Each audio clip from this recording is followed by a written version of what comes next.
Good morning, ladies and gentlemen. I think we're just about ready to start. Natalie's closing the door. I'll give you a couple of seconds to take your seats and then we'll get going.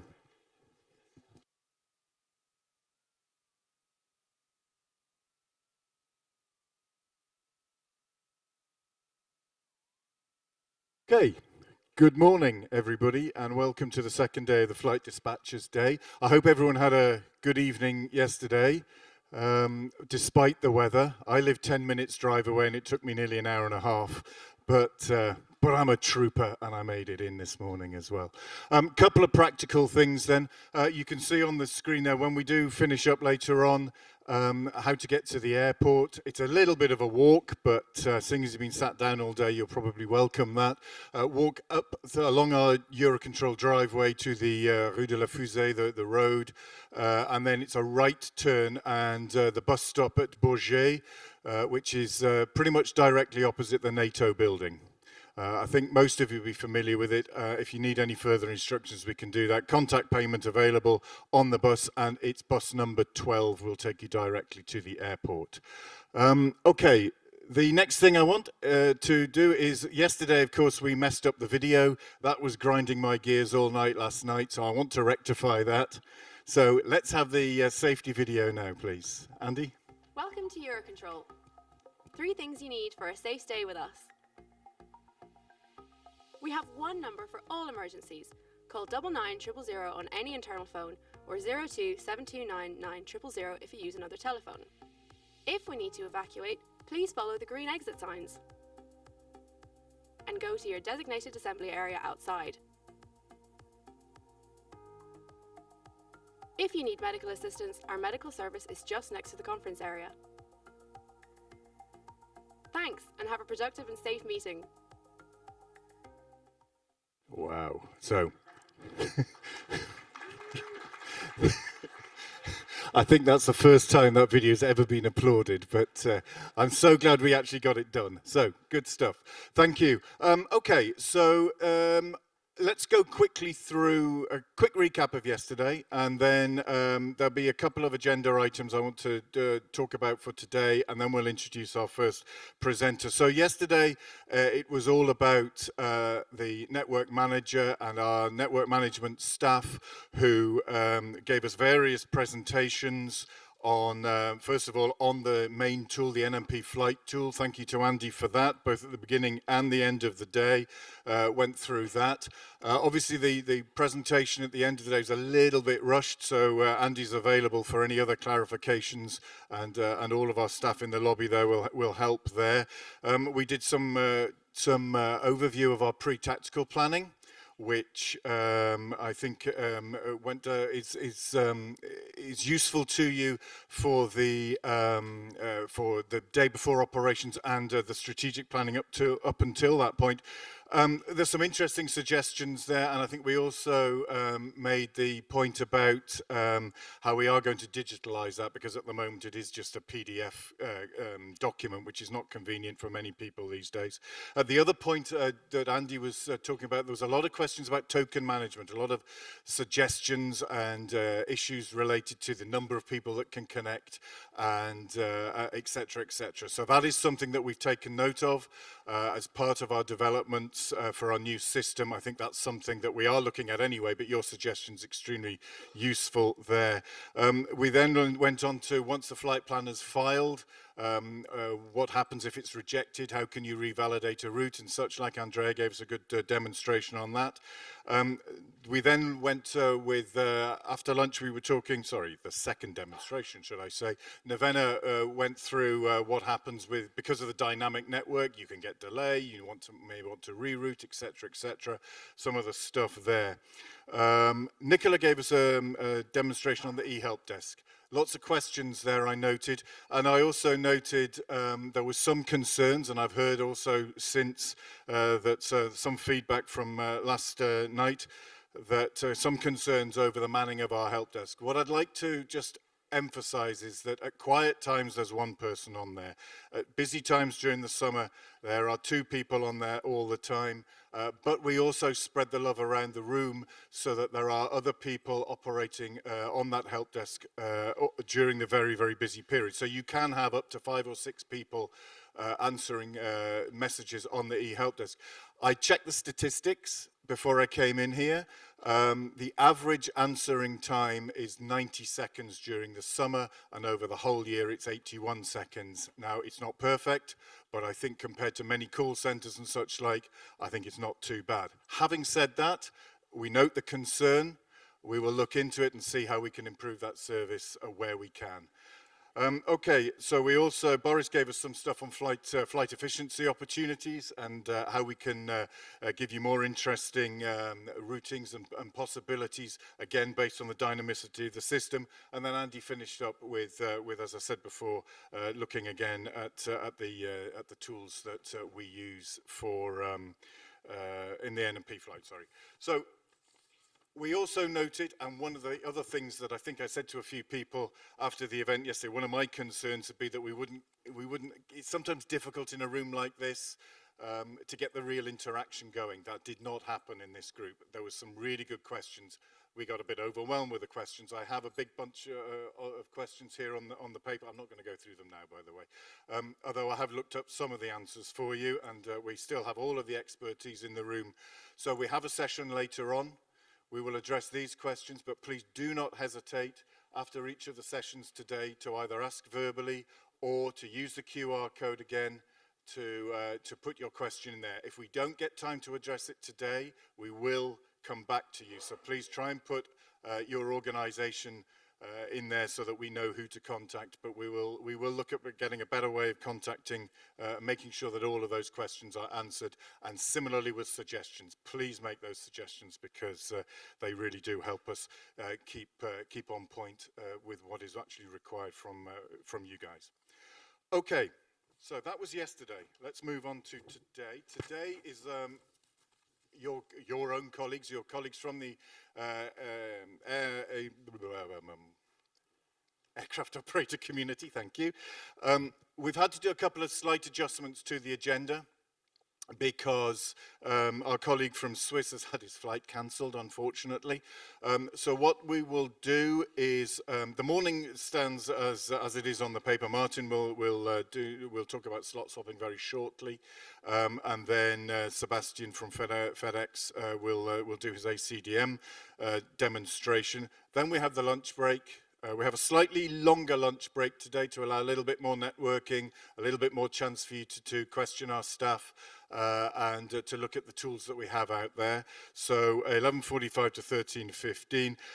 Then we will move up our question and answer session and our FFICE session. The FFICE directly after lunch, if I remember rightly. Then we'll do the question and answer session. Hopefully by then Simon will have arrived. If not, we'll try and set up something online, so we'll have an online connection. But please bear with us on this one. You can understand why flights are being cancelled at the moment. We'll do our best to cause the minimum disruption. We'll then do a wrap up, and we'll aim to finish, well, it says here 15:30, so I reckon hopefully we'll finish at about 1600, maybe a little bit after, but we'll see how things go there. Yesterday, we did toy with the idea of extending it because there were so many questions, but people were getting fidgety, people were getting tired, including myself. So I think we finished it at the right time. We'll read the room and we'll see how things go. So we'll have a little bit of flexibility there. So I think that's all I've got to say for the moment, thankfully. So Martin. Martin Dykesel is our colleague from KLM. He's worked very closely with network management staff over the years. He's a good friend of ours, a good colleague. He's now going to give us a demonstration on ATFM slot swapping, rerouting opportunities, and how he does it. Thank you very much, Martin. Okay, it's on. Okay. Good morning, everybody. I hope you have a pleasant evening. My first question is, who is using NMP flight? Okay, a whole lot of people.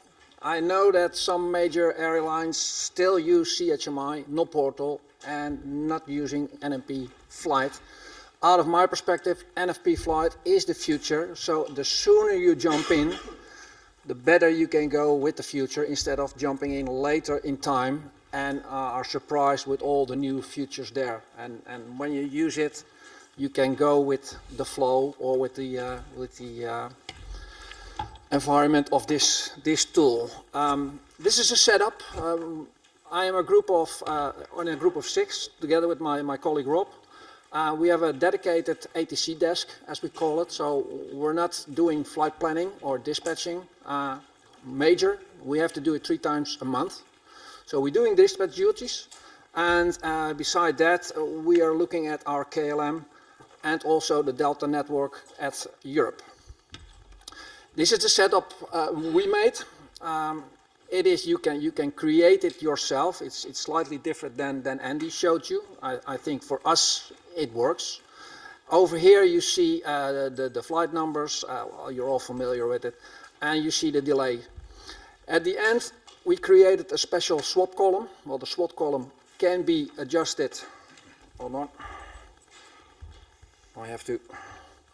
So you can adjust your settings by managing it yourself, by removing and adding columns. So in this case, it is say, okay, I have a candidate with this regulation.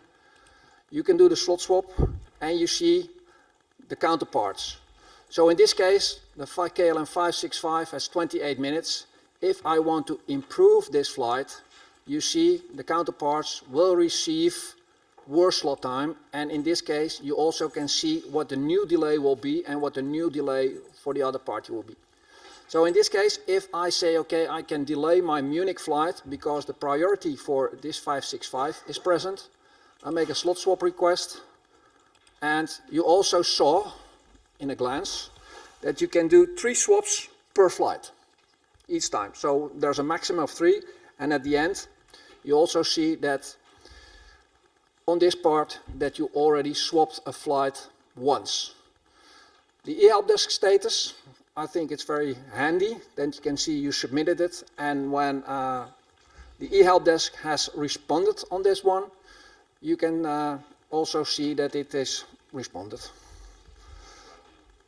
Right now, okay, refresh, responded. Now you see 565, it has now 9-minute delay. And the other one has, let me find it, well, it wasn't that important, so we had less delay. So this is the way we do it internally. So I made a flight list for KLM and KLC because we fly under 2 call signs, and we're also looking at the Delta flights in and out of Europe. The other way around is, and there are more ways to find out, because if I cannot use my slot time, so for example, a thing from LL ask, I cannot make my slot time, I give my slot time back and I want something in return. How do I do that? So that's an easy part. You know, you can first try to do it within your own airline. If there is no slot available, so like I said, there are more ways to go there, but this is one of my parts. You copy the regulation in this case, and I created a regulation list here. Then I put in the regulation, and I defined already some airlines here. So now the regulation is there, and you see the swappable flights. I can even assign with a Lufthansa flight or with an Air France flight. So I defined these flights. When I remove those, and I think we all have sometimes a moment in time that you need a 15-minute later slot time. By sending a delay, and when the average delay in a regulation is say 30 minutes, you send a delay of 15 minutes, and on top of the 15 minutes, you get a 30-minute ATC delay added. So by doing it and looking at the entry time, so without an operator assigned, so now you have all those flights. So without say I want to, hold on, I have to lower this. now.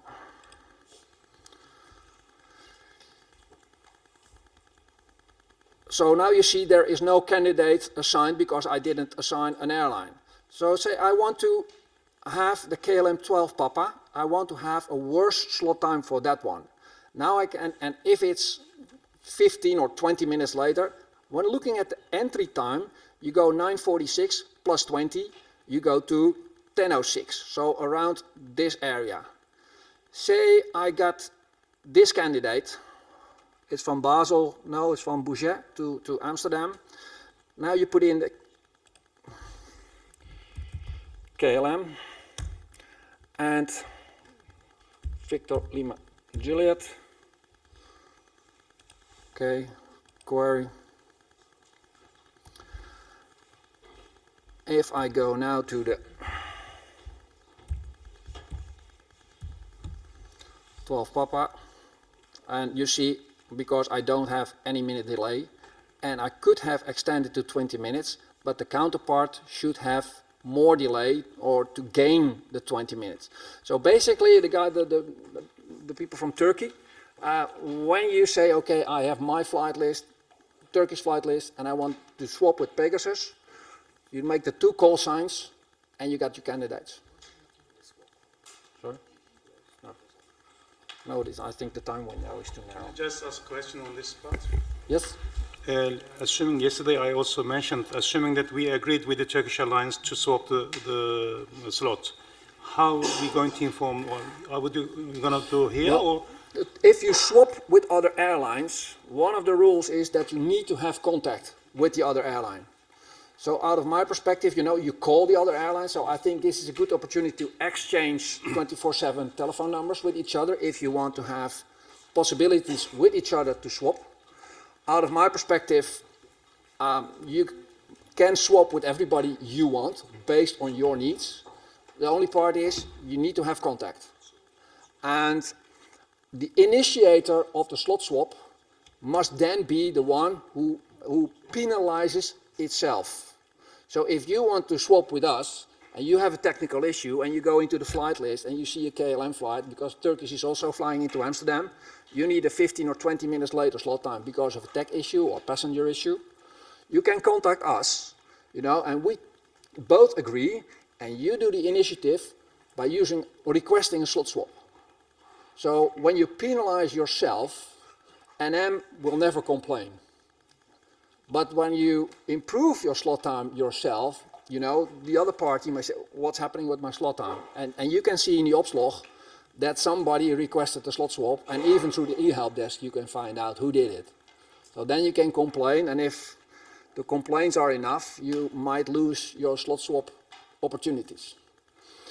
By doing this with slot swapping, we control our own network.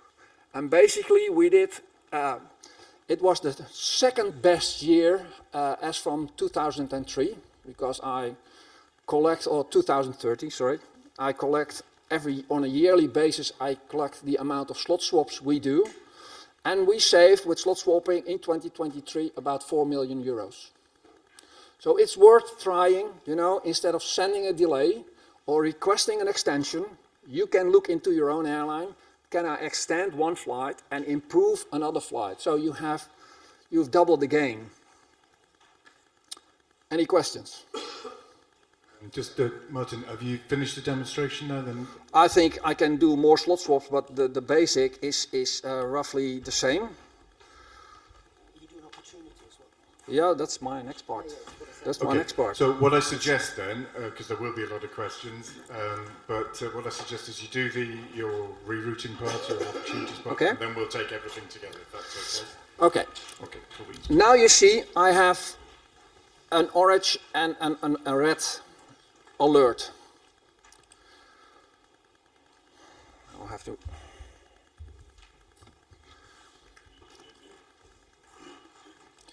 You can create you manage your own filters. What we do, we swap. No, hold on, that's the wrong one.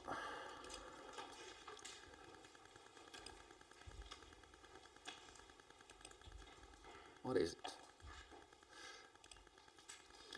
So what happens if you define options.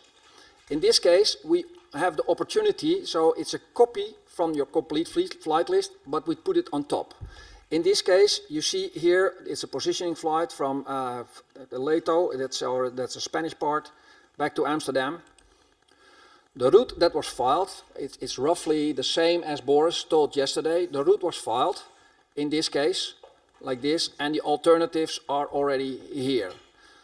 The regulation is still the same, and there's another regulation, the power regulation in Spain. Basically, you can see the distance, the nautical mile distance over here, the flying time, but you always need to copy paste it into your own flight plan system, because the system of Eurocontrol doesn't take wind into account. You know, and we might make a decision to fly a different route because of more optimal winds. So just copy paste it in your own flight plan system, and then you can make the decision if you're going to use it or not. In this case, make a copy. This is why we do it. Validate. You can do it directly via another mean, and you see here the delay is still 86 minutes, but the route is much shorter based on the regular flight. If you want to copy paste it, you want to know the difference. If you click it here, this is the original route, and when you minimize your screen enough, then you can say, okay, where is the difference? On the other hand, you know, always have a close look on the route, because in this case also, flight number 130, 190, is this flyable for you? Because the system sometimes offers you very low alternatives. And are you willing to fly that, even if you go to Class G airspace or not? So don't take into account that it's always the best option. It is an option. Maybe you won't fly it. So if you do it like that, copy paste it in your flight plan, make the change, or you can send a change through this system and afterwards adjust your flight plan. And so you also see some minimum gains. And then you can say, okay, if I take this one, this is German Airways. You see here it is only 4 nautical mile. I think a lot of airlines say, well, 4 nautical mile, that's too minimum. I don't do a change for that one. There are complaints from the militaries that the civilian aircrafts don't use the military airspace enough. So when you file your flight plan at moment X prior to departure time, and after that time the military airspace is freed, you know, there is an opportunity to use it. And now you can say, okay, it's only 4 nautical miles. But when we as airlines use it, we got more pressure to the militaries to free up their airspace if they're not flying it. So basically, at the end, we have more gain, and we don't have the militaries to complain about not using their airspace when they freed it. So that's up to you, your choice, at your moment in time. And you see, like Boris said, if you say, okay, I'm happy with this change, say whatever reasons, others submit, and then also a nice gesture of the system is now that it disappears from your flight list. Well, the opportunity disappears. So now you know if, in this case, we have a lot of opportunity because someone created a lot of opportunities. In this case, you see that when you have all these opportunities, and it can be for specific dispatchers, you can even make your own flight list as a dispatcher, not based on flight numbers, but based on aircraft type or destinations. So we created flight lists from our flights from Amsterdam to the US, to North and South America. We create another flight list to and from Asia, and we have a flight list for only European flights. And for us as ATC desk, we have all the flights. So for individual dispatchers, you can create your own flight list, and you can personalize it by yourself or as a common user. So this is about it. I don't have a presentation. It's a live flights into the test system, so that's why I could play around. You don't find a presentation from me at the end of the day. If you want to play with it, or if you want to have any information, contact me. And if you want to join my group, you can also contact me. Any questions? Thank you very much, Martin. So I'll just, before we take questions, and I know where the first question's coming from, so busy writing more questions there. Okay, just a very quick recap then. So Martin, first of all, and a point that I would like to reiterate, Martin made it quite clear that the NMP flight is the future. This application, this tool that we're using is the future. It will be adapted, as was mentioned yesterday, for a whole new system, but this is basically what we will be using in the future, and thank you for that recommendation. Martin uses KLM, but he also works on KLC, City Hopper and Delta flights, and he gave us an overview of the workflow that he uses to do the swaps within that AO group, and then went over the outside, the workflow for swapping with aircraft outside his immediate group. And then looked at the opportunities and how he can take advantage, how he's set up a workflow to take advantage of the opportunities that are given.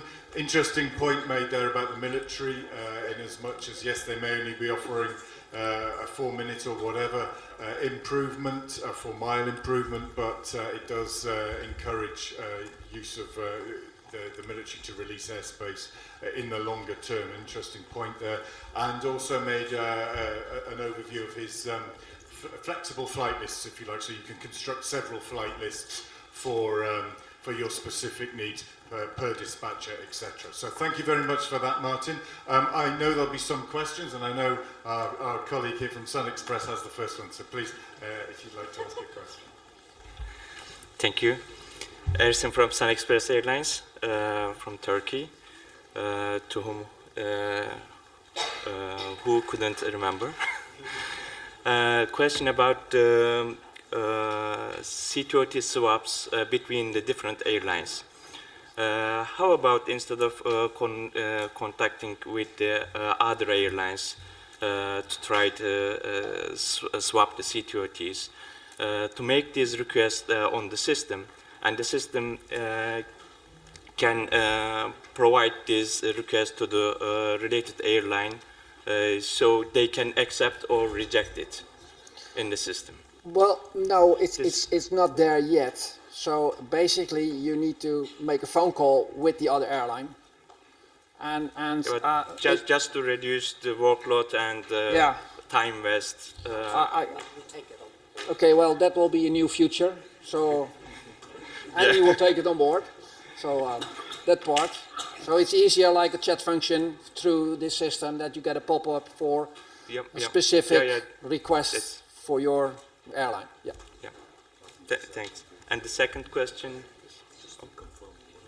Yeah. Yeah. If I'm allowed. Just this once.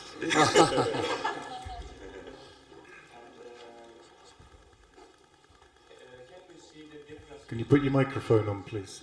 Can't we see the difference between a flight route and proposal routes on the map?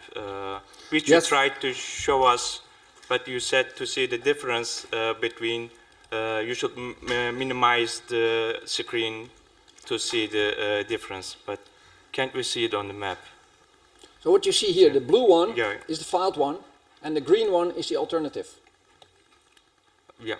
So when you say, okay, in this case, the blue one, if I say I want to use the alternative, in this case it's a little bit longer, I copy paste it, say okay, for myself is you see now the green line becomes black and narrowed, so you still know that this one is the alternative. The blue one is always the filed route, and the alternatives, if you might have more alternatives routes, but they're also in the first layout they're always green. So I can show you another example, I guess. Not on this flight list. Need to go back again.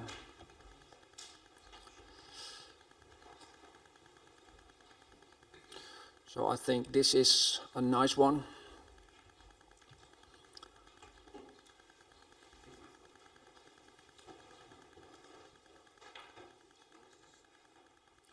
So here you can also see that the blue line is the filed one and the green ones are the alternative. You can see the alternative over here is a little bit, and I already made a request to Andy, because when you're only flying within Europe, it's easy to say you copy paste your whole route.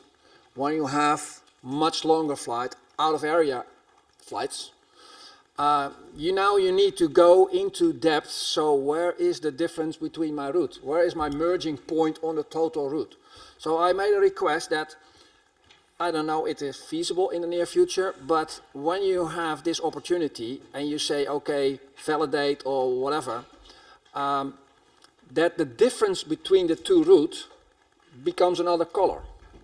So now you can copy paste only the color part, because this is the difference between the routes. And it depends on, in this case, your own safety risk assessment, how close to the border of, the very famous area over here is, and how close you want to fly. So that's your own safety risk assessment. And sometimes it might differ that your own safety risk assessment is not allowing you to go closer to specific borders or to specific airspaces where Eurocontrol is not aware of. When there's a note on with a no-fly zone, then it's clear. Thanks a lot. Does that answer the question? You've got another one? Not a question, but still it's not clear on our side for the requesting security swap on the system with the other airlines. Let's say for the case we got confirmation from the other airlines, and then what we will do. Okay. Just an example. I'll show you.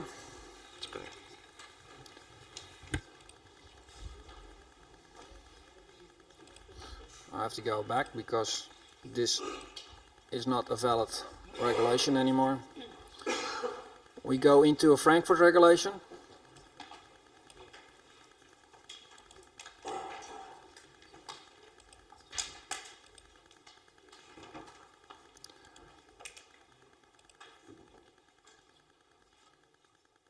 So you can see you can now have multiple tabs open with several flight lists.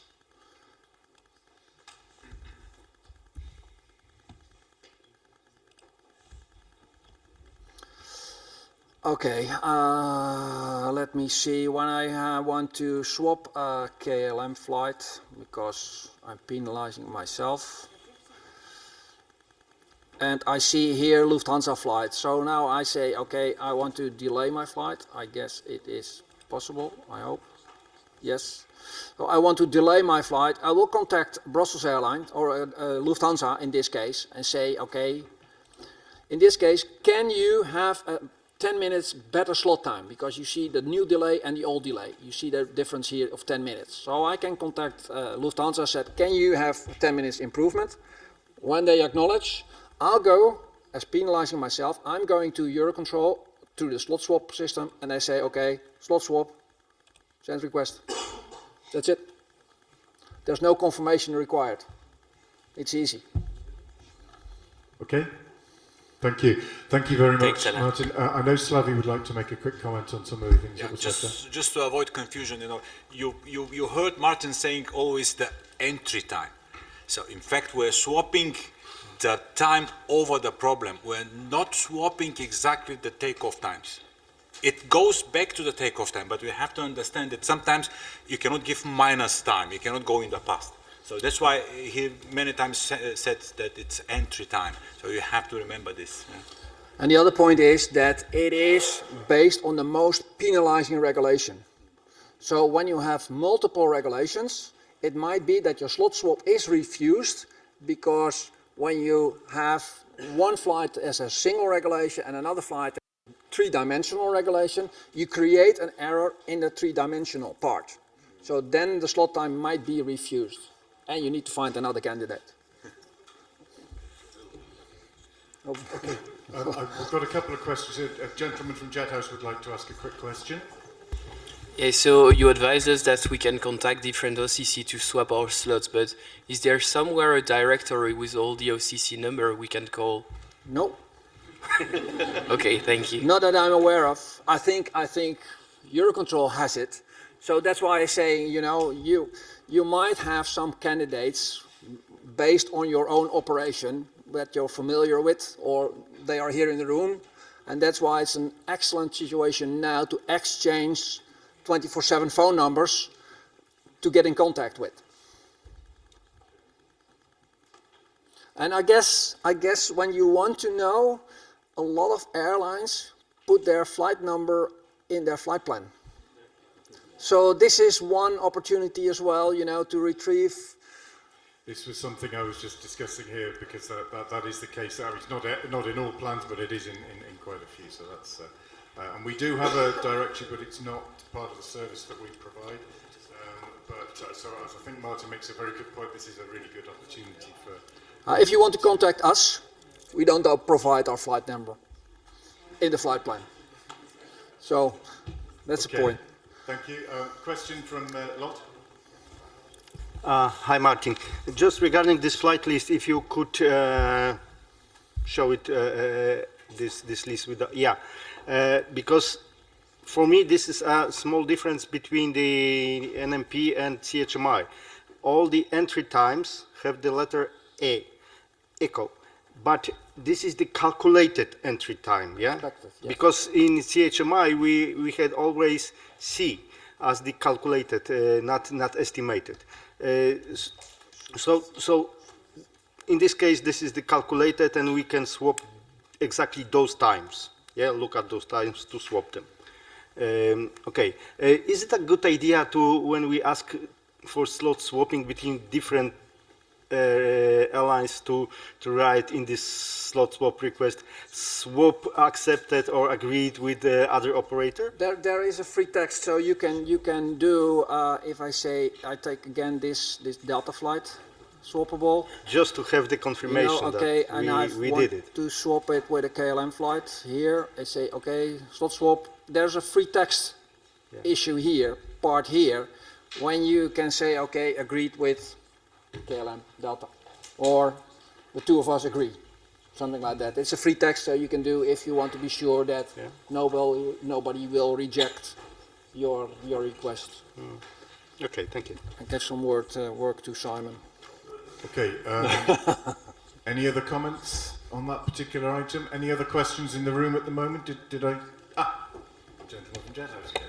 Sorry, I have another one, but if someone is making a request of swap, but without asking the other airline, will the other airline only receive the slot revision message, or they receive a particular message say, we swapped your slot? No, what they see, depending on how you create your flight list, you know, out of an airline perspective, if you create the flight list and you swapped one of my flights, I see the output in the e-help desk status.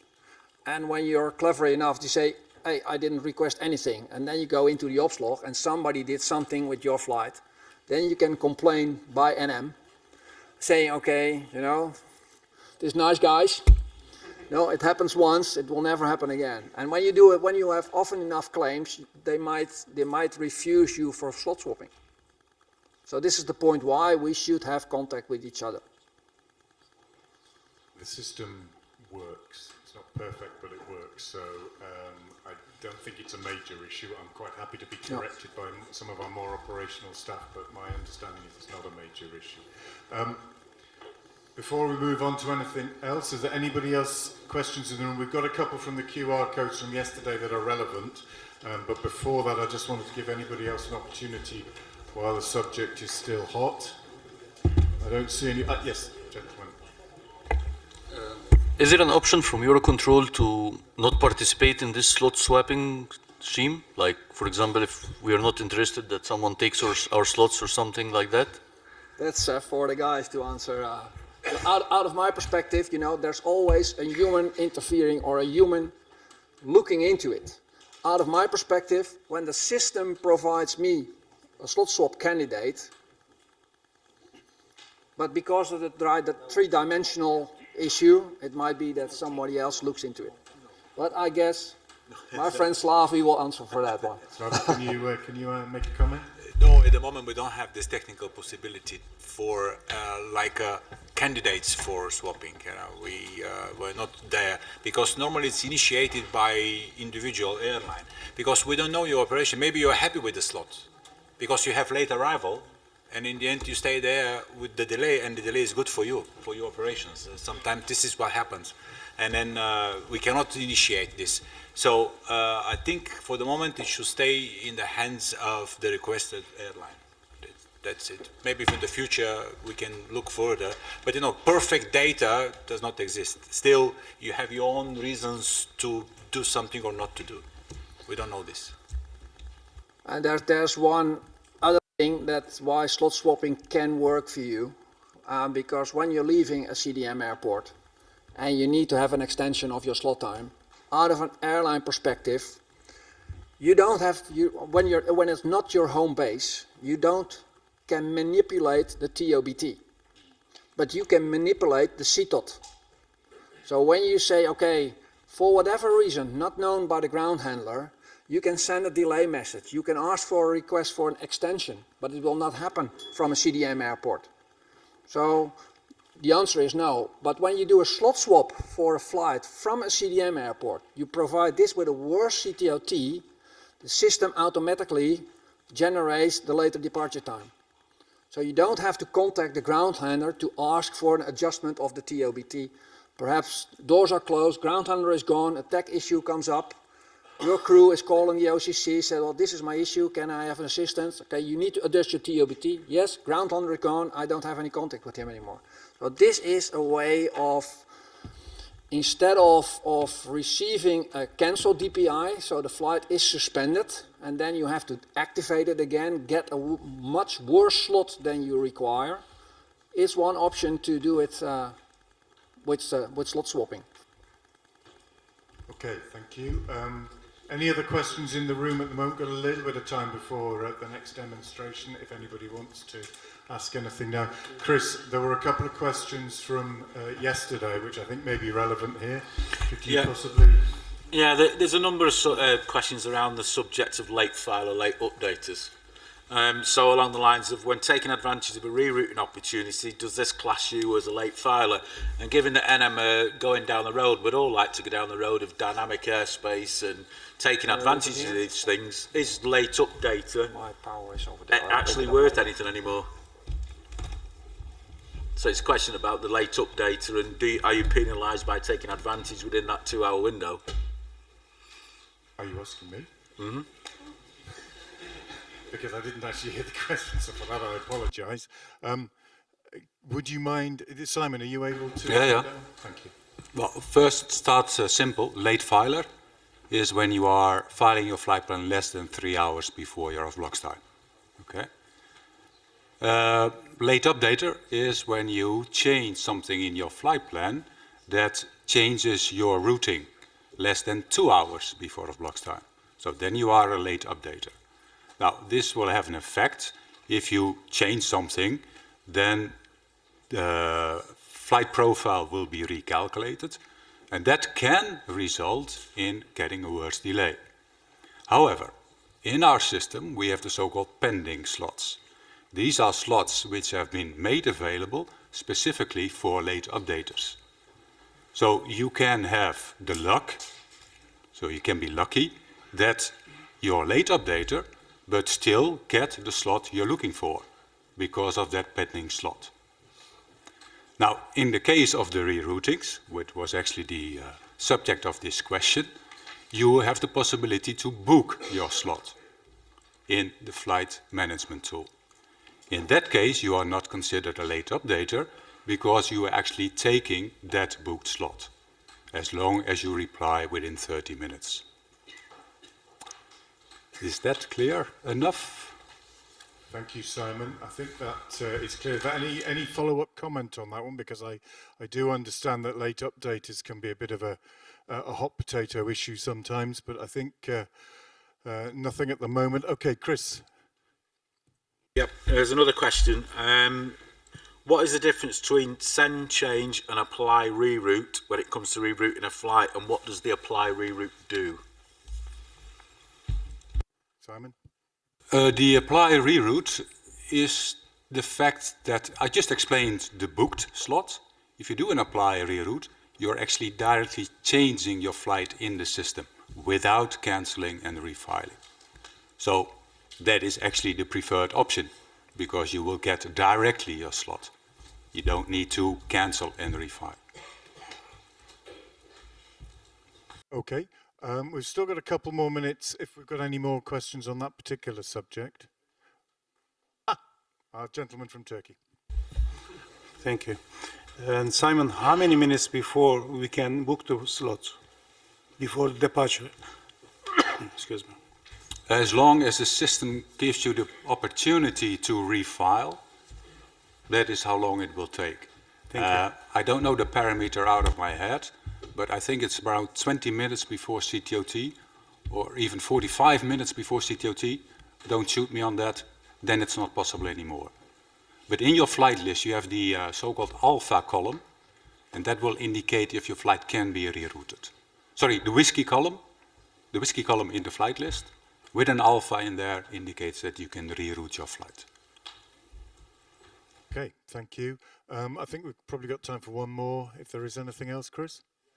Another question that came up was when you delay a flight plan and you get hit by a slot and you've got this pending mechanism, how long should you wait before you actually action a e-help desk or something like that? How, you know, what's the sort of time parameter you should wait? And I've seen it in the past. If you wait 5 minutes, then all of a sudden it sorts itself out. So it may help with a reduction in calls if we get a rough figure of when it may happen for you. Good question, Simon.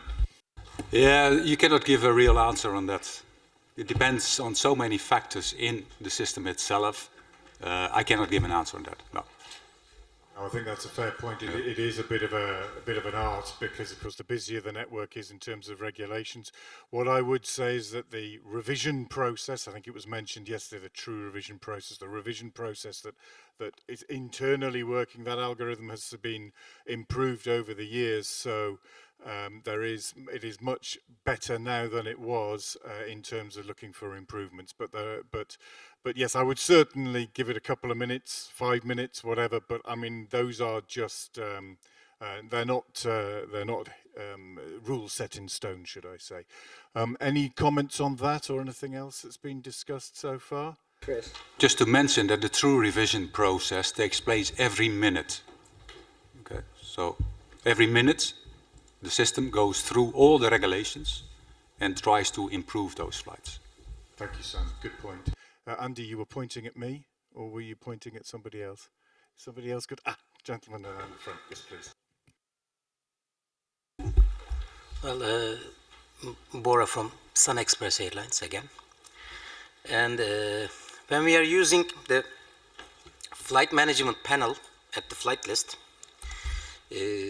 sometimes when we are talking with the captains, the live situation, we try to change the EOBT time and press the validate button to see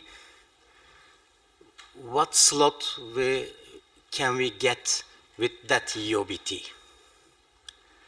Sometimes it says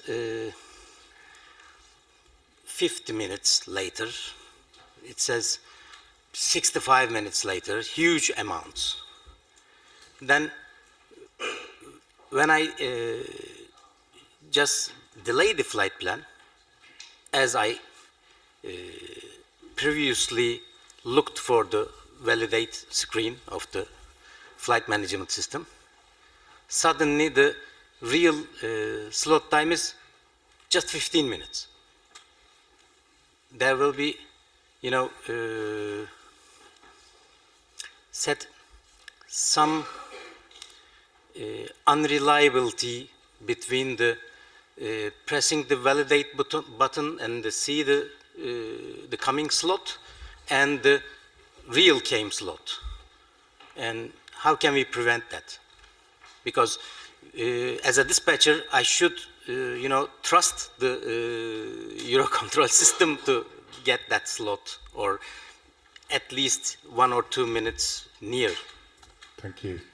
Good question. Andy, can you? Yeah, This has been reported. We've discussed this via email.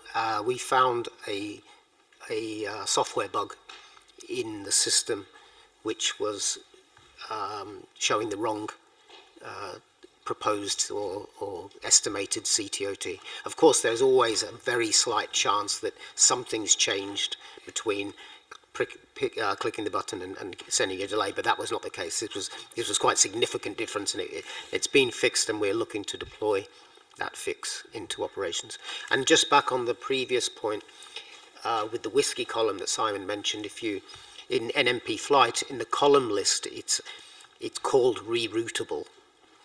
And if you click on that reroutable column, add it to your flight list, you'll see it appears on the right-hand side of the flight list as with a whiskey, with a W on the top, and there you'll see the N is it cannot be rerouted, the A is that you can apply a reroute, and you will sometimes see a T in that column, which means you can ask what the CTOT would be, which is a try, what it would be, but you are not allowed within our system to apply that reroute. You would have to send the change message yourself.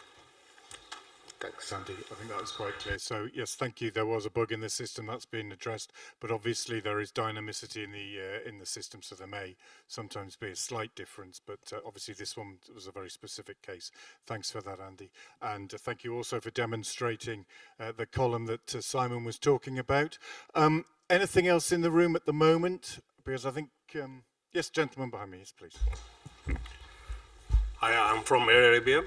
I asked before, there is manual for the system, there is a slow apply, there is no manual for it. So if I want to anything reference, what does this letters stand for? Maybe later I will forget what does this stand for. So anything I have to reference for it for this? In the NOT portal, I'm not sure about the CHMI, but in the NOT portal and in this application on the top right-hand corner, there's a question mark, which takes you to the help package of the application, and in there you will find the explanation of all of the columns. Just is that top right one? I can just hover over. So if I want in the help, it opens up the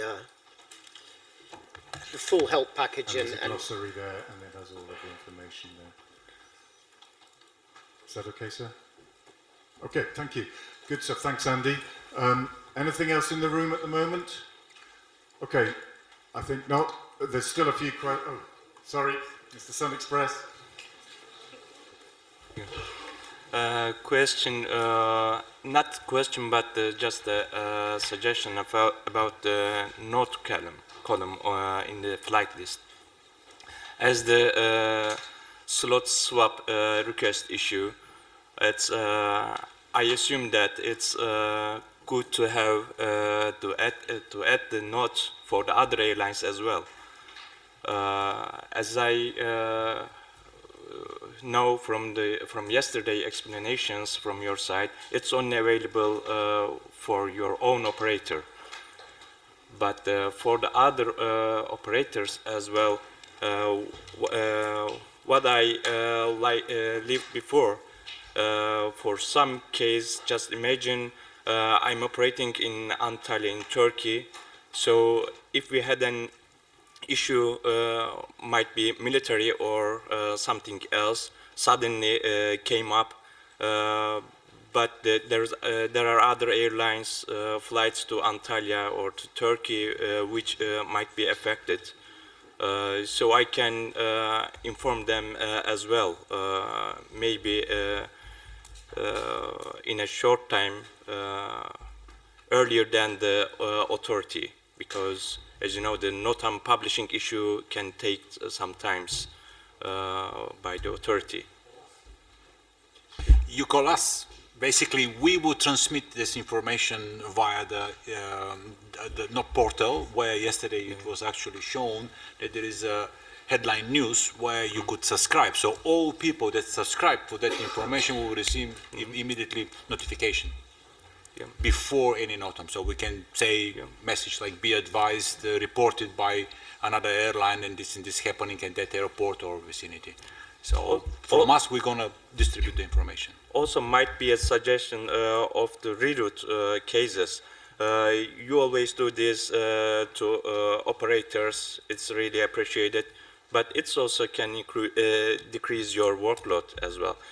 For some regulations, maybe due to lack of the flight planning systems, the operator A can avoid the regulation somehow, but the operator B cannot. They can communicate for this kind of cases, so it can decrease your workload. That's true. We always try this. If somebody reports something significant which is impacting the network, we publish this on our headline news, and then everybody has access to this information, and then we're gonna enhance further this information or confirm it by the authorities. Let's say we're gonna initiate a call to the Turkish ATC and then ask for further details. So that's good. Thanks, Slavi. Andy would like to make a final comment on this one. Yeah, as we've mentioned yesterday and then already this morning, we have this new system that's coming, and part of that system will include some sort of chat functionality where you can communicate between airlines or between ATC and airlines. So something is coming where something that is not necessary to be on the headline news for everybody to see would be able to be communicated in a smaller group. Thanks, Andy. Yes, indeed. The headline news is extremely useful for large network, large events that are impacting the network. But for those individual conversations, which is, I think, what you're also getting at, the chat facilities is something we're working at. So I think that's something that. So thank you very much for the suggestion. We're working on it, and we'll let you know. Okay, it's now 11 o'clock, so we're pretty much on time. We have one more demonstration before the extended networking lunch. So what I'd like to do now is first of all thank Martin for his presentation and welcome Sebastian from FedEx, who's going to give us an overview of the complex subject of ACDM from the aircraft operator's point of view and how he can manage, how he manages that. So over to you, Sebastian. Thank you. Thank you. Good morning, everyone. I'm afraid my presentation will be the exact opposite of Martin's presentation. Bunch of slides, very few live demo and an empty flight.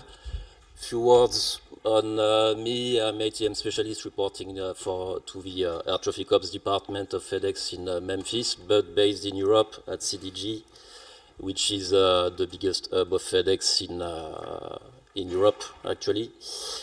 My main background with FedEx, 19 years at FedEx, is network ops control and ramp-tower operations. And I'm with Air Traffic Ops since 7 years. I got involved into ACDM back in 2009 when I led the integration of FedEx systems to CDG Airport ACDM system when they were developing it back in the days. And I remained involved into ACDM locally at CDG, then at European level and more global level. Hence why I'm in front of you today. Initially, I must say that when Carlo and Boris proposed me to make this presentation, I pushed back the offer because I know that there are many different business models, organizations. So there is not a one-size-fits-all for ACDM best practices. But then after they proposed to offer me a beer, so I said yes. But afterwards I realized that, there are some information that are maybe not known widely in the community that can be useful in operations for flight dispatchers that can avoid to have to cancel some flights sometimes or to suffer some delays. So this won't be an extensive ACDM presentation. It's not an ACDM training per se. I'll try to remain as concrete as possible. A short reminder of the ACDM principle, demo of what you can see in an MP flight related to ACDM milestones. The sources of information available on network manager systems or websites that are maybe not known by everyone. But in the final presentation that you receive, you'll find more slides with more concrete examples and technical details in support. So first, a quick point on where we stand in terms of ACDM in Europe. Currently, 33 CDM airports, so full CDM airports, covering roughly a bit more between 40 and 50% of the Eurocontrol area traffic, with 8 more ACDM airports in the pipeline. So the orange points on the map, these are airports that have a local ACDM system ongoing, so you have to respect ACDM procedures locally, but they are not connected to the network yet. They're in the evaluation phase. In Europe, what we call ACDM has 2 facets. First, a local one. So as I said, locally at the airport level, they develop a pre-departure sequencer and ATC, most of the time a departure manager as well, which is able to compute an optimized runway departure sequence. The main purpose is to move from first call, first served to best planned, best served. I put this old picture, that's an old one, but good one, a bit extreme case, but that comes from the Surface CDM team in the US. That's a real operation screenshot from JFK back in 2009.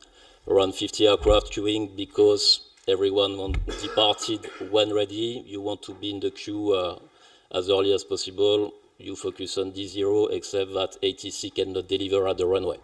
And you end up with super long taxi times when not returned to the blocks because you don't have enough fuel. The second facet of ACDM in Europe is the connection to the network manager. In fact, with the times that are computed locally, you can provide a much more accurate estimated flight profile to the network manager. So based on your TOBT, it gives a TTOT, a target takeoff time, which is the most important time in the ATFM process. In fact, when you depart from a CDM airport, I'll get back to that later. This gives an estimated time over a point, and if you end up being in a regulated area or a time frame, you receive a calculated time over, which will give you a CTOT on the ground and a TSAT aligned on that. It's simplified, but that's the principle. So that's the big difference with many ACDM systems outside of Europe. There are ACDM systems or ACDM implemented in China, in Canada, Brazil, Mexico is looking to develop some, Dubai as well. But you've got the local part, not necessarily the connection to the network management, if you don't have any ATFM process. In terms of information sharing, ACDM airports exchange a number of information with the network to provide these more accurate estimated flight profile, of which the scheduled off block time, which is the allocated airport slots. Most of the CDM airports in Europe are level 3 airports, so you need to have an allocated slot to operate on them. That makes sense because these are airports where demand exceeds runway capacity, or at least scheduling capacity. Then a target of block time, which is the estimated time of departure communicated by the airline. You add to that a variable taxi time, so a complex taxi timetable, not the standard taxi time of 20 minutes for the airport all year long. In average, you've got more precise taxi times based on the departure gate and the runway assigned for departure. That gives the target takeoff time. It's in red because, again, that's the most important data element for ATFM and slot allocation in the EUROCONTROL ATFM process. And backwards, you obtain a target start approval time, TSAT, based on this TTOT that you have to respect within a slot tolerance window of -5 + 5 minutes. Also important, I'll get back to it, the AOBT, it's not super visible for flight dispatcher, but basically this AOBT, actual of block time, is the actual of block time as observed by the airport operator, so not necessarily your airline of block time. And it has an important role, again, in the ATFM process because it protects your flight against any further CTOT recalculation.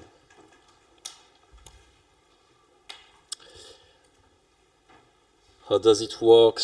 Basically, to exchange this information, so the so-called, that many of you know, DPI messages that are sent by the airport to EUROCONTROL, so departure planning information that provide various data elements. And in return, EUROCONTROL provides to airports flight update messages that contain several informations also to update the flights at arrival. Now we start to get into the interesting thing.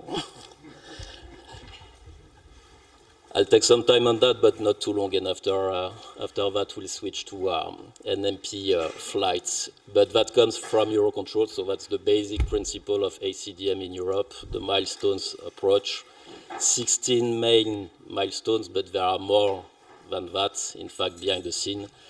Some of these milestones trigger some messages to EUROCONTROL that are used to update the estimated flight profile and potentially your CTOT. Some of them are only used locally at the airport, and some of them exist but are not used. It depends on the airport choice. The main ones are highlighted in red here.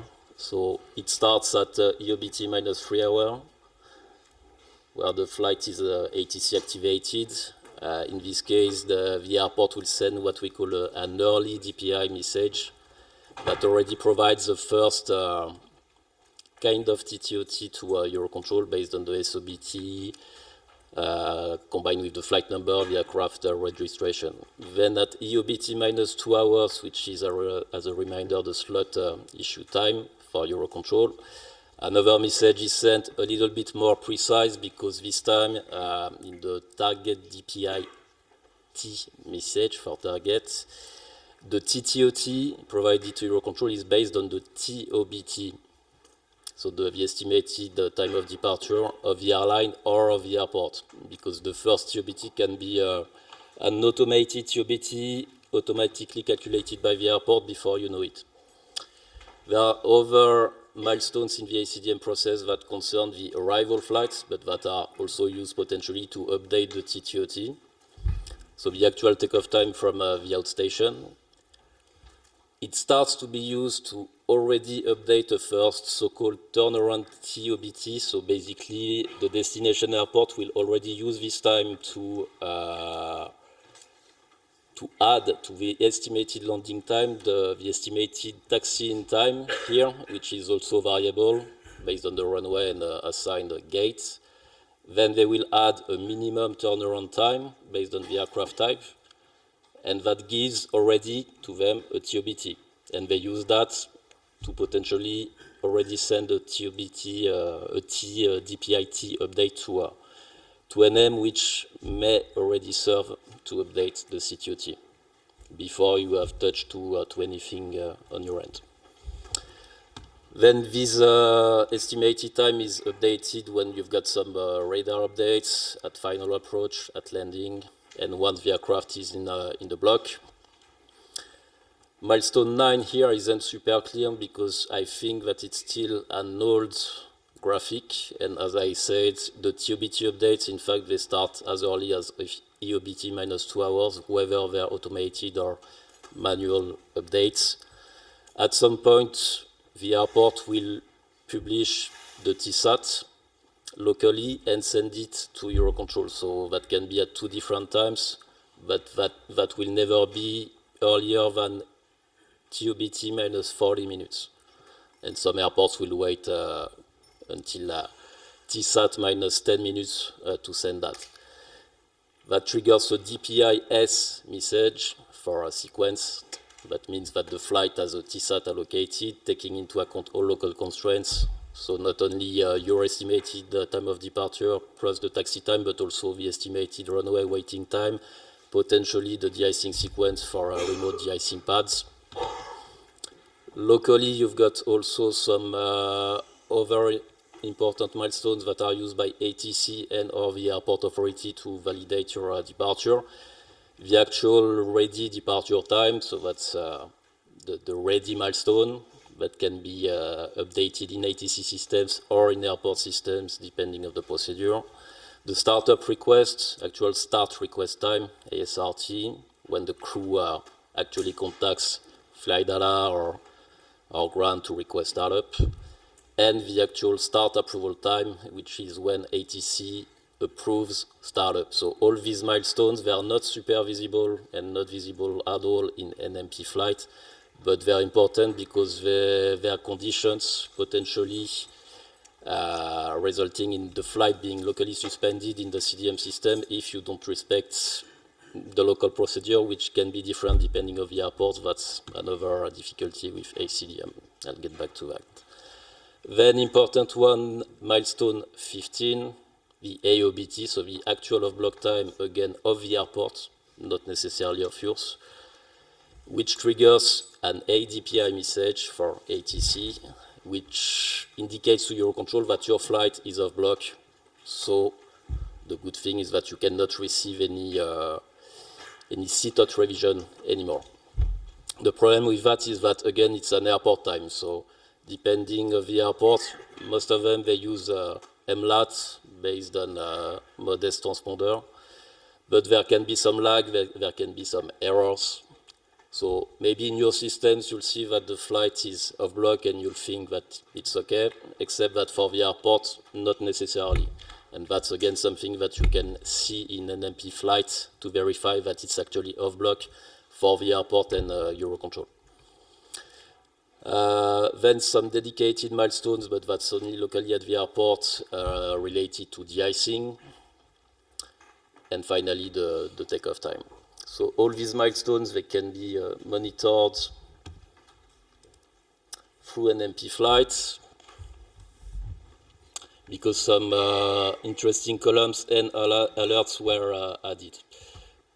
These columns, they tend to exist also in the legacy NM systems applications like CHMI and the NOP flight list, but they are much more visible in NMP flight. And NMP flight also provides more visible CDM alarms. So a few columns to add, in my opinion, if you want to track your flight departing from a CDM airport, and you've seen that given the proportion of CDM airports, there is a high probability if you operate in Europe that you'll end up on a CDM airport somewhat. First and most important, in my opinion, the A/TTOT column, because again, the target takeoff time is the most important time for slot allocation in the European ATFM process when you depart from a CDM airport. So if you don't have this column, you're already missing something. Secondly, TOBT, of course, TSAT as well, and taxi time, sorry. Why these columns? So you can arrange them in the order that you prefer, but I find this order more logical because you have all data elements and you can reconcile them more easily or more easily see what is the problem. I'll get back to it. Personally, I also add the ETOT column, which gives the same time than the default ECTOT column, except that when you have actually a CTOT, when a flight is regulated, the CTOT time will overwrite the ETOT. And sometimes they can be different, because ETOT will be based on TOBT plus taxi time. The TTOT will be based on that plus the local constraints, because on top of the optimal taxi time, you also have potentially some delay at the runway taken into account in the TTOT allocation. And the CTOT can also be different because, important, the target takeoff time that is assigned by the CDM system is already taking advantage of the slot tolerance window of the CTOT. So the -5 plus 10, it's not for the airline or pilots to use, but in fact it's already used by ATC. And you can have potentially some target takeoff time that will be already equal to CTOT plus 9 minutes. So really what matters the most when departing from CDM airport is the TSAT time that you have to comply with in a -5 plus 5 window. What you can see here and why it's useful to monitor the CDM alerts, so the default ones, the ones that you saw in yesterday's examples. If you add the TOBT column, it makes more sense. The CDM EOBT, CDM TOBT alert, that's to alert you that there is a discrepancy of more than 15 minutes between the flight plan EOBT and the TOBT in the CDM system. So for instance, this guy is the example. You see that the flight plan EOBT is 1000, but the TOBT is 935. And you see, as I said, that for CTOT allocation, they don't care about your EOBT because you're departing from a CDM airport. They care about the TTOT, 955, because 935 plus 20 minutes of taxi, 955 target takeoff time. When you hover over this column, they will give you the type of DPI message. So in this case, the little t means that it's a target DPI message, so the message that is sent as of EOBT minus 2 hours. And the little d means that there is a discrepancy because of this discrepancy, actually. The S means that this target takeoff time is based on a DPI S message, so taking into account the TSAT, which itself takes into account the local constraints. So that's why you see you have a TOBT 950, but TSAT 953, because there might be some delays locally at the airports. And if I'm back to this example, so the EOBT is 1000 because maybe that the airline is aware of a non-delay, but interestingly, you see that the TOBT is 935. The TTOT 955, there isn't any slot on this flight yet, but if there was some, it would be allocated based on this time, right? And the TSAT that you have to comply with is also 25 minutes earlier than the EOBT. And if you look to what happened, basically, you can check the details in the ops logs. So this flight plan was filed initially with a 9:35 departure time. At some point, the airline sent a delay with new EOBT 1000, which triggers a discrepancy message, and you see the time it was quite early in advance compared to the flight's departure, except that nobody sees it, and the TOBT locally it remains set to 9:35. So the problem with that is that if nobody sees it and corrects this time, you will get your TOBT and TSAT expired, because if the crew isn't ready and doesn't call ATC in due time, you lose your place in the sequence, which can be impacting. First, locally, if there are some delays locally, for instance, a de-icing sequence. Plus, from an ATFM perspective, if your flight has a CTOT.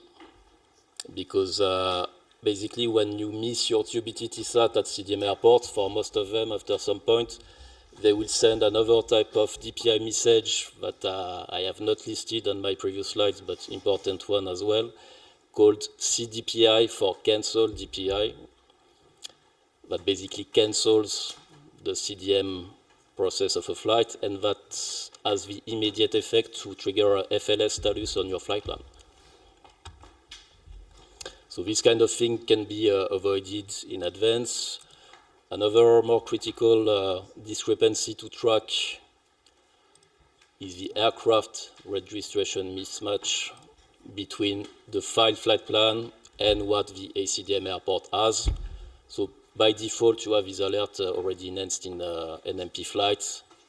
It will highlight the reg column in red to indicate that there is a discrepancy. You see also that there's a discrepancy in the TTOT column with the little d, and you see it anyway in the alert column. It's explained. And if you look at that, you see that the registration here is Echo Charlie Lima Uniform X-ray in the flight plan, except that in the DPI message that is sent by the airport, it's not. It's Echo Charlie Mike Oscar Uniform. The problem with that, and it depends on the airport, but basically some airports won't assign a TSAT on a flight if there is this kind of discrepancy. So until the discrepancy is clear, some airports won't allocate the TSAT. So when the crew will call ATC to request startup, they will say, hey, you don't have any TSAT, contact your ops to clear up this discrepancy. And you already lose some time and potentially lose your CTOT if you have a CTOT. A concrete case that happened to us not that long ago, it was several months ago, but at a German airport, we had this kind of discrepancy clearly indicated in the NMP flight and over local CDML alerts, except that nobody was monitoring it. Our flights tend to operate close to the curfew, and that was the case for this flight, so it was on time, etc., except that when the crew called ATC, it was in Stuttgart, actually. ATC denied them startup because they didn't have any TSAT assigned because of this discrepancy. Time for the crew to call the dispatch office to try to figure out what was going on with local operations. Curfew was missed and the flight was cancelled. Next day, my ops asked me to analyze what went on, and in 2 clicks, I saw that in fact there was this kind of alert visible like for 12 hours before departure in an empty flight, also in the logs. So that's a concrete example of how this kind of alerts can help you. You won't solve the issue directly because you don't have the end on the local system, but at least if you see that, I would pick up the phone and call whoever is my ground agent to try to figure out what's going on and correct the registration that is wrong. Another alert that I don't have in my example here is the aircraft type mismatch at ACDM airport. Normally this type of mismatch doesn't prevent you to depart, but it can be interesting to be aware of it, and any way to clear it. If you see it, it will be highlighted in blue in the aircraft type column if you have that. I'm thinking, for instance, to airports where you have a night curfew, different depending of the aircraft type. So for instance, for jets and propellers have an extra hour to operate in the close to the night hour. So if the local CDM airport has the wrong aircraft type, for instance, they have a jet still in their database while you know that you operate a propeller, maybe that they will report a slot violation or something that could be avoided. Anyway, an easy principle with this list and ACDM in general is really to make sure to reconciliate all the data elements. So as soon as you see some alerts, there shouldn't be any red, any blue anywhere. You should always try to clear out what's going on to make sure that you will avoid any last-minute surprise. The only alert that shouldn't be necessarily tackled immediately is the alert concerning the EOBT-TOBT discrepancy, because this one will be triggered as early as 2 hours before the flight departure, when the TOBT is more than 15 minutes different compared to the flight plan EOBT. But the TOBT can be whether or not updated. It can be an automated TOBT generated by the airport. They don't know your intentions. They don't know if you plan to absorb the delay with tail swap, these kind of things. And once you update your EOBT, you cannot go back unless you cancel and refile your flight plan, which can be impacting in some cases. So for this one, yeah, use your common sense, but still it can ring a bell when you see this kind of discrepancy. Same, you should contact your ops to make sure that they align the TOBT on your EOBT.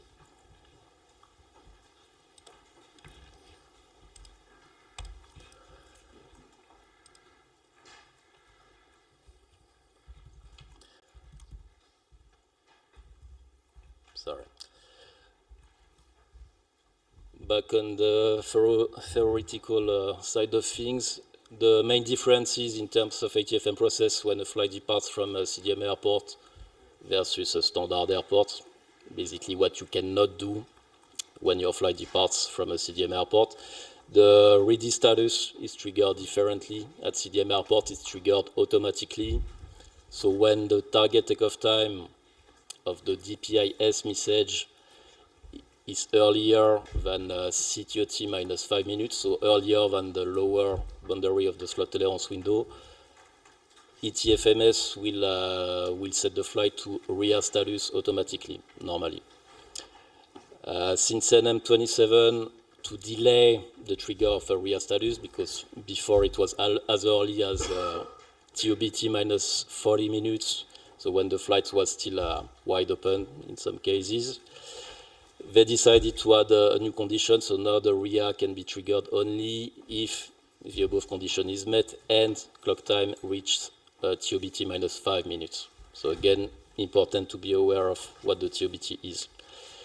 CTOT extensions, as you may have realized, if you try to request some in the help desk when your flight departed from a CDM airport, you cannot request them. Only ATC locally can request it to NM, so that's something to deal with ATC. Whether ATC will do it proactively most of the time, or you have to ask your pilots to contact her and ask them to send an extension for you. And also the flight plan updates, like GLA change messages, that are not possible anymore once the ADPI has been sent, so once the actual of block time milestone has been reached. In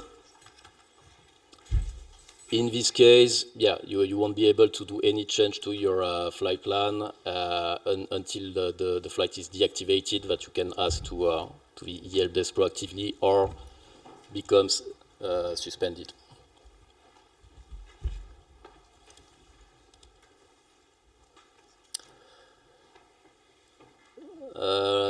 Few examples of the known complexities of the SCDM process for dispatchers.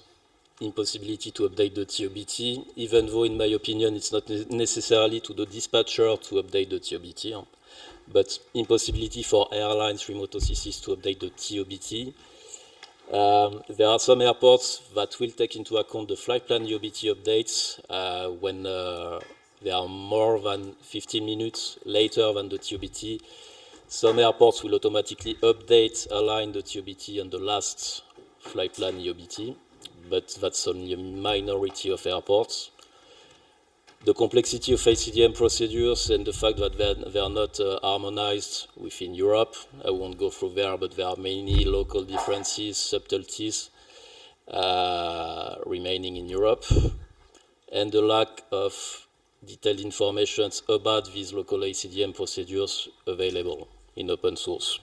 So basically, if you're not based on the concerned airport and don't have access to their local system, it's pretty hard sometimes to find information. What can help? A proper level of European ATFM and ACDM training. I put ACDM into the European ATFM training because it's a full part of the process, in fact. ACDM is just the integration of airports to the ATFM process, and very important as far as slot allocation are concerned. Maintain a proper level of coordination with ramp and ground handling. You're used to communicate with ground for issues linked to weight and balance or whatsoever. Should be the same principle prevailing for TOBT discrepancies, this kind of thing. And be aware of the sources of information existing in NM systems, of which, for instance, this map that you saw in intro. So EUROCONTROL created a couple of years ago a Power BI interactive map that shows dynamically the CDM airports existing and the main points of their procedures. So when you hover over an airport, whether the point or directly in the list, this will give you the main conditions that you have to comply with when departing from this airport, even though it's not, in my opinion, still super clear in the fact that some CDPI messages suspending the flight plan can be sent. Other source of information, but less easily accessible. If you have a One Sky Online account, you have a link to the airport corner for airlines developed by EUROCONTROL. And in this airport corner, you have the strategic page in which you have an ACDM section where you have the details of the local CDM procedures. So typically a link to the local website, same as on the map, but maybe more detailed, the conditions, the key points of the procedure, and the contacts at the CDM airport. Again, it's less easily accessible than the map. The map can be accessed directly without any logon. For this one, you need a One Sky Online account. And the level of information provided depends really of the airport operator. It's quite unequal. And I think I'm done with that. Sebastian, thank you very much. Very comprehensive overview of what is a very complicated subject. Thank you very much. I'm just going to go very quickly through the main points there. You gave us an overview of the principles. You gave us a lovely picture of JFK. I think some of us have seen that picture before, and I've certainly sat in a queue like that before. We talked about the local and connected and the difference between the two. Also, the milestone slide, very, very interesting. So some milestones that I'd never heard of, I have to say. And then you went through the demonstration on NMP flight and the extra columns that are available to help people. So there was some really good stuff there. And then finally, obviously, it is a complex subject. You did highlight some of the complexities. Also the lack of alignment between various airports, and of course if you're not a local carrier at a particular airport, the difficulties that may entail. But you also finished off with the various sources of information that are available to help you, both on our EUROCONTROL website and elsewhere. So we have about 10, maybe 15 minutes before we break for lunch. This is quite a subject, so I'll take some questions in the room, but again, be aware that if you want to write them down via the QR, and we can address them this afternoon as well. So I'll open the floor. Does anybody? Whoa. Okay, I'll start with the gentleman from TUI, and then I'll come over to you, sir. Good morning, Arno from TUI Fly again. Just a question, if the TOBT is moved to a time which is later than the latest validity of the flight plan, what is the idea of CDM, what should happen? Well, that's complicated because it won't update the OBT of the flight plan. So you have to monitor the OBT validity remaining. And if you see that the TOBT exceeds this validity, you should be proactive and update your OBT to trigger a flight plan, an IFPS revalidation, in fact.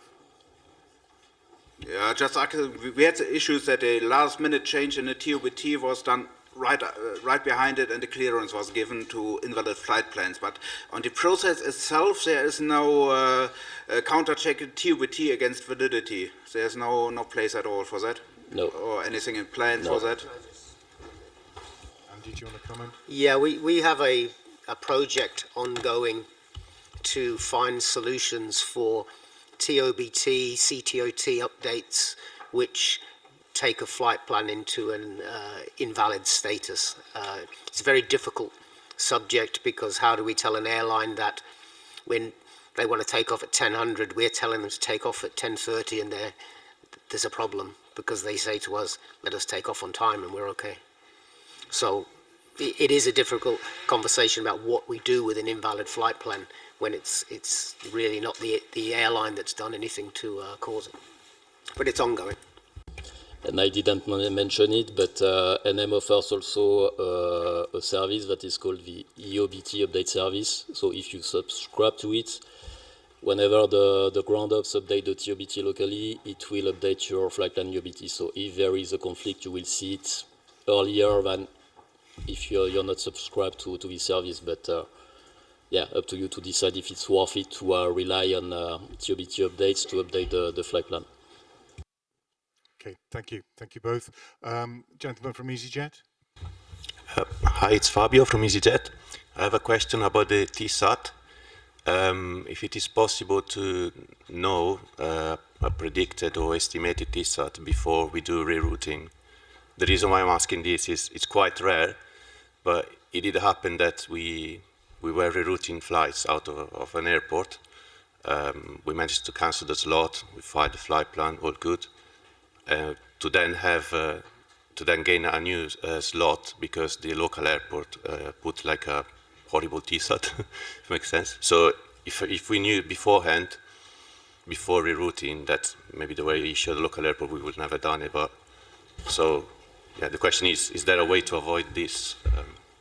No, not yet, not as far as I know, and I don't think that there are any projects yet for that because it would be super complex. But to my knowledge, there is no what-if function allowing you to predict what will be your TSAT after a reroute, unfortunately.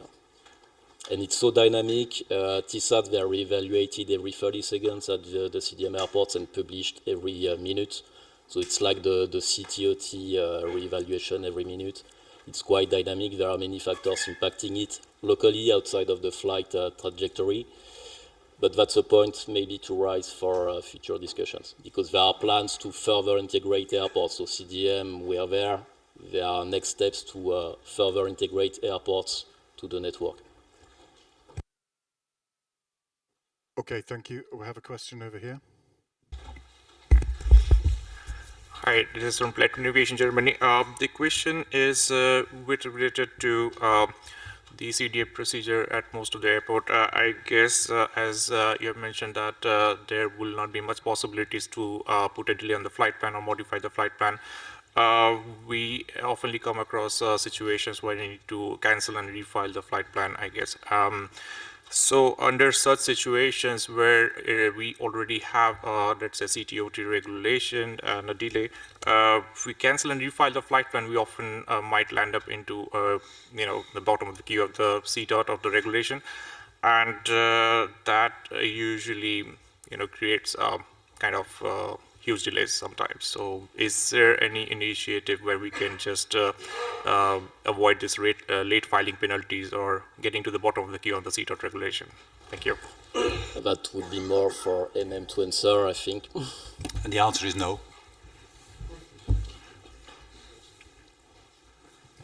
And there have been discussions also to technically allow to advance an EOBT because that's one of the problems. It's not flexible like a TOBT, for instance, and he worked on that, but due to technical restrictions on the ANSP's system side, it's not possible. But that would solve the solution. If you could advance and delay an EOBT without having to cancel your flight plan, that would help a lot, but not possible technically yet.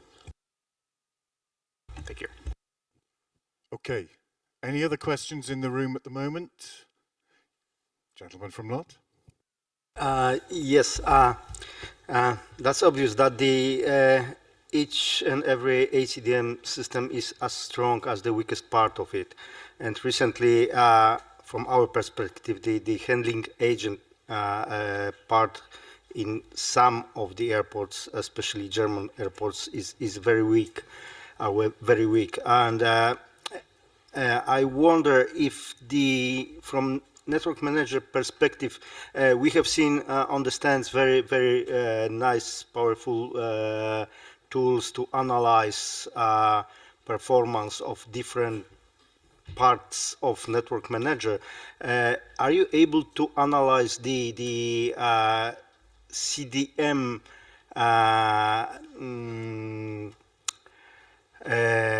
quality in different airports, and if the quality goes below some accepted level, to suggest, if not require the cancellation for some moment of the ACDM operations. As I said, we have a lot of problems with the CDM in Frankfurt, in Berlin, in Hamburg, where the handling agent is unable to update TOBT because they don't have the staff, they don't have the time, they don't have the knowledge. And in such case, like well, you have seen on the map that the Warsaw was trying to implement ACDM, and then the program is stopped. And I'm very happy due to this. The same with Stockholm or Budapest. So there is the option to turn on and turn off. So is the network manager able to act in such situations? The same that will be for the network manager, but basically, yes, so the network manager, what they're doing is more on the strategic phase right now. The orange points that you saw on the map, these are airports that implemented CDM but that are not connected to the airport yet, and they are in the evaluation phase. So they are sending DPIs to NM in the background, and NM is assessing the quality of these DPI messages. I think you have to reach something like 80% of accuracy in the DPI messages that you're sending to NM to be actually allowed to be a full CDM airport.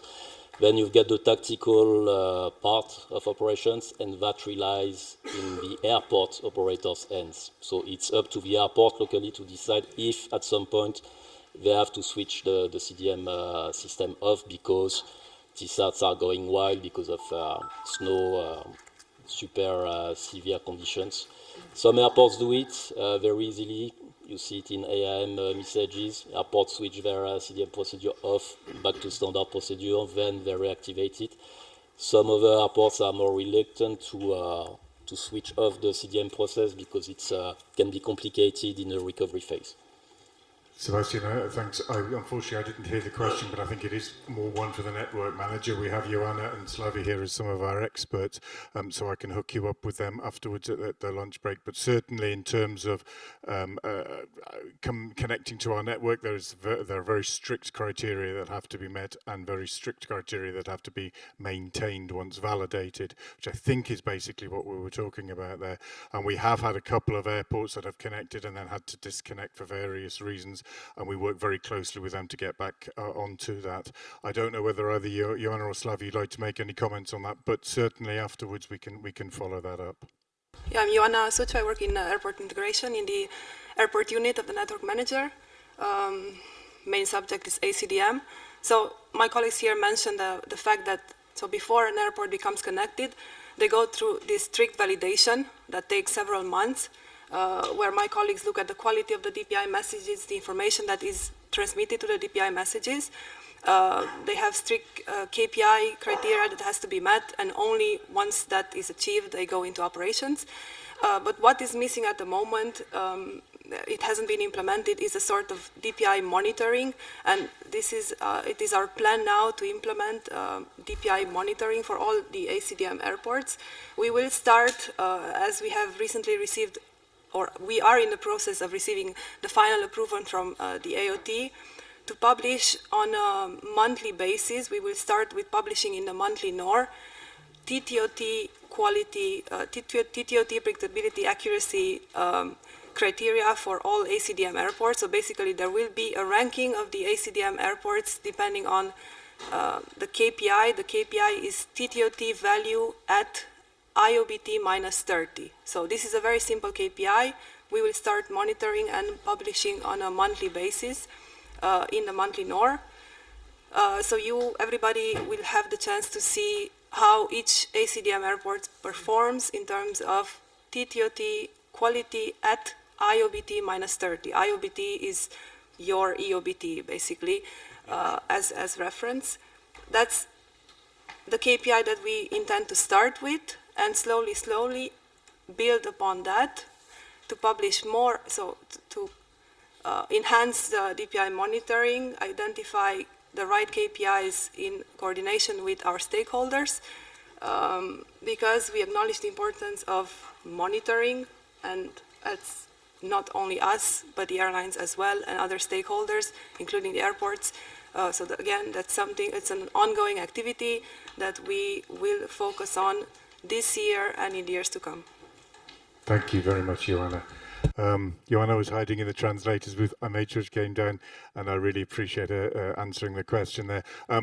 Joanna referred to the monthly NOR. That's our network operations report. It's published every month, and that's where those data will be available to you. That can be subscribed to via our website. Martin, you wanted to make a comment. I'm mindful of the fact that we're just about at lunchtime. Martin, to make a comment, and then I'll maybe take one or two more questions in the room if there are any, but please use the QR code and we can address anything else after lunch. Martin? Yeah, well, I don't have to introduce myself, but Sebastian and myself, we are in a lot of CDM meetings together, so I know also something about CDM. If you are involved in your airport with CDM, so it is a future CDM airport, out of my perspective, The EOBT, our flight plan EOBT, should always be leading, and you shouldn't have to contact anybody else to update the TOBT like at the German airports. So basically when the CDM manual is saying that the TOBT is delegated to the ground handler. So as an airport, as an airline, you do not have the influence by updating the EOBT that the EOBT updates the TOBT. EUROCONTROL puts in a service that the TOBT updates the EOBT. But out of an airline perspective, and we pushed it in at several CDM meetings, that the flight plan or the aircraft, it's my passengers, it's my crew, it's my responsibility. So I want to have influence at all moments in time for my flight. So updating the EOBT and pushing the TOBT into the same time window should always be there. So if you have influence in evolving CDM at your airport before they are fully connected, be sure that the EOBT updates the TOBT. It's happening in Amsterdam, it's happening in Oslo, there are no issues there. Copenhagen will do a trial in the near future with this, and we try to convince through this trial, although Amsterdam and Schiphol do not have any issue with the TOBT updates by the EOBT, so we try to convince all the other airports to move to this direction. And for Wojciech, there is a special CDM page for the German airports where you have contacts, and there you can ask out of an OCC part that they update the TOBT on your behalf instead of the ground handler. Okay, thank you very much, Martin. The message there is fly via Schiphol, it would appear. But okay, thank you very much for that. Anything else very quickly in the room? Otherwise, what I recommend now, thank you very much. Thank you very much, Sebastian. Very comprehensive, much appreciated. Let's break for our networking lunch. We have an hour and a half, so we reconvene at 1:15. 1:15. Thank you very much. Ciao, bye.